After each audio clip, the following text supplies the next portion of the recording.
Early primary voting set to start on May 2nd. Prince George's County Executive Angela Alsobrooks is hoping to become the first black woman to represent Maryland in the U.S. Senate. And Stefan Dingle sits down with Alsobrooks tonight as she takes a look now at making history at the ballot box.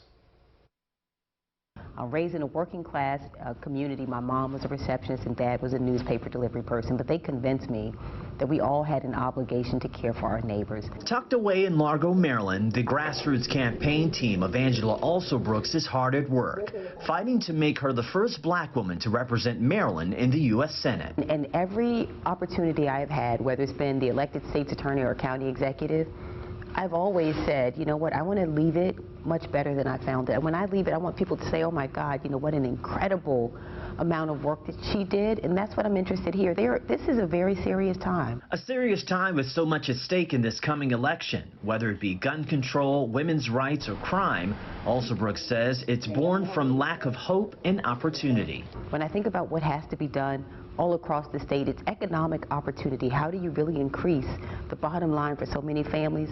This is work that has to happen in this moment where a lot of people are discouraged. Alsobrooks says what's been more discouraging is the assault on women's rights. As a caregiver to her mother and her daughter, who is a first-year college student, codifying Roe v. Wade and restoring access to equitable health care for women is worth the fight in her quest to become Maryland's next U.S. Senator. The least I can do is fight to make sure that women like my mother have the Social Security they need and to have the health care they need. And for my daughter, who is 18 years old, and to your question, who's facing a world where she has fewer rights than me and her grandmother, there's something wrong with that. As she gears up to take on her Democratic challenger David Trone in this upcoming primary, she has her eyes set on another opponent, former Maryland Republican Governor Larry Hogan, whom she says she gets along with, but that their respective records are a different story. I'm about creating opportunity.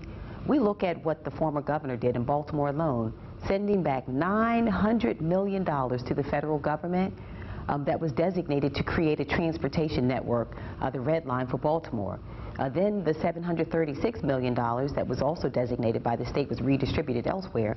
I'm about creating opportunity, and transportation is foundational to opportunity. But it's the opportunity Angela Alsobrooks has before her to be a force for change here in Maryland, an effort she says is inspired by the words of her matriarch, to use the talent she has to make sure she's helping other people. People deserve to have someone fighting for them who understand them and who care about our families. That's who I am, and you know, if given the opportunity, I'm going to continue fighting for all of our families. On your corner in Largo, Maryland, I'm Stefan Dingle for WJZ. And on the subject of politics, don't miss the Baltimore City mayoral debate. We're hosting with our media partner, the Baltimore Banner, WYPR, and the Schaefer Center for Public Policy at the University of Baltimore. Again, it's Tuesday, 7 p.m. on WJZ and streaming on CBS News Baltimore.